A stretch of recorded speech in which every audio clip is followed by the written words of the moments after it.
Thank you, Hiroshi, for sitting down with me. Well, thank you so much for inviting me. It's really excited about to talk about the topic of Grow project. Yeah, looking forward to talking about grow barley. But before we do, I wanted to chat about your background. I learned last night you're originally from Japan. Yes. You're living in Canada. You are working with AAFC. Yes. Can you trace your journey for us? How you first got interested in plant breeding back in Japan and then decided to come to Canada? How did that all work out? Well, so I think I have a two story to share. The reason why where I pursue this career and I'm living in Canada.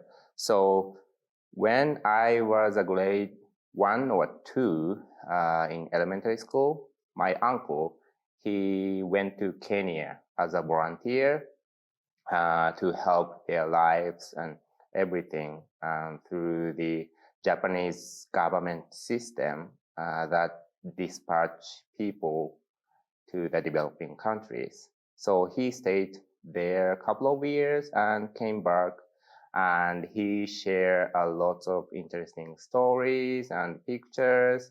And one of the story that I still remember, and that kind of lead me to pursue this career, is that it's like 20, 30 years ago. So the situation may be changed now, but there are many families who are living in poverty, and they are struggling to get daily food. And then that kind of like clicked in my mind, and okay, I want to help them in future.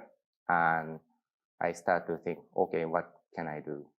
Then I'm not from a farmer's family, so I decided to go to a university in agriculture in Japan. That is a kind of the starting point of my career in plant science or agriculture. And then this will be a second story.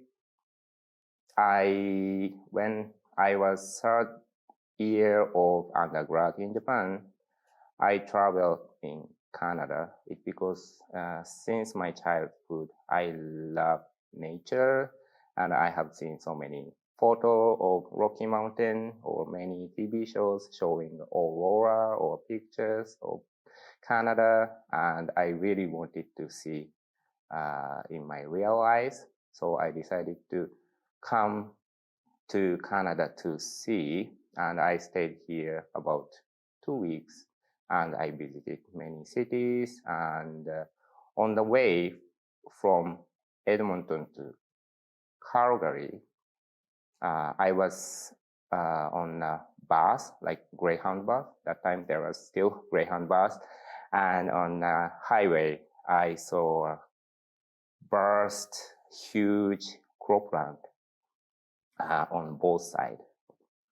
And I was so amazed because Japan is such a tiny country, and we import a lot of food and agricultural products from Canada. So now I know that, okay, this is where the food comes from, Canada to Japan, and I want to study more about how the Canadian agriculture.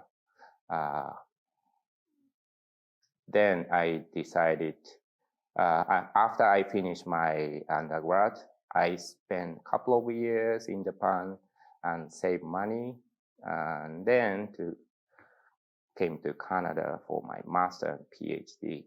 So in crop science, that I think that's the kind of two story that why I'm here and why I'm doing agriculture research in Canada.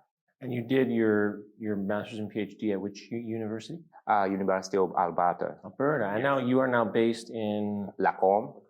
So it's like a best fit. We are kind of 1.5 hours away from Edmonton to Lacombe. So I'm familiar with the agriculture there. So now, can you describe kind of exactly what your job entails? What does a typical day look like for you? Well, I am a research scientist, and I have a technical staff who helps me to run the studies. So basically, my primary job is developing research project and try to get funding from the outside funding source. Of course, we have an internal research funding, but outside funding and run the research in the field and write a paper. So yeah, most of the time I stayed at my office, and in the growing season, I have a chance to go out and look at the research plot and sometimes visit like farmers and to talk about their challenges and so on. So that's a kind of like typical. So now you are heavily involved in the Grow Barley initiative. This is, from what I understand, could be the first dedicated agronomy program specifically for barley in all of Canada. And so this is pretty significant. And what role are you playing in that exactly?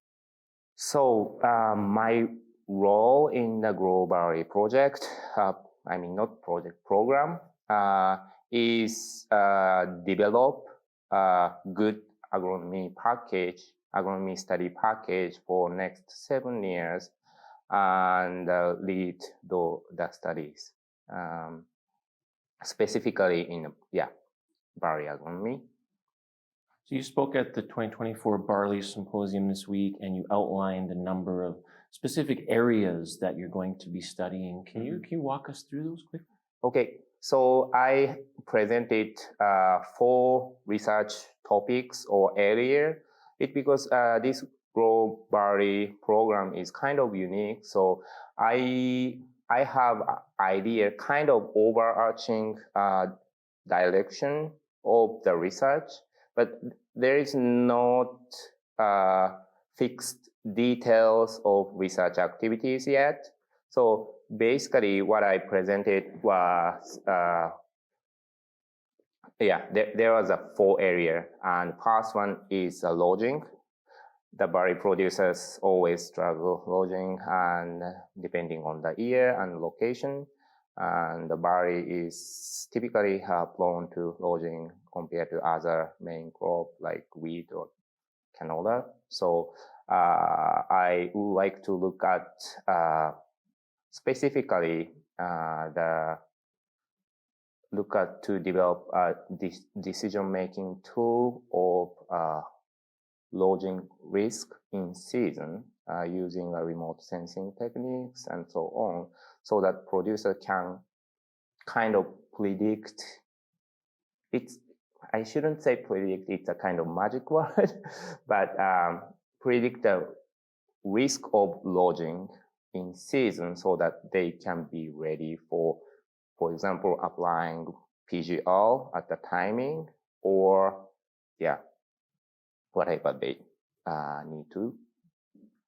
So why is this important, this program? Like, if there's never been a dedicated agronomy program specifically for barley in Canada, so obviously the creators of this, the various partners involved have decided that we really need something like this. So can you talk a little bit about, from a research perspective, why this is so important?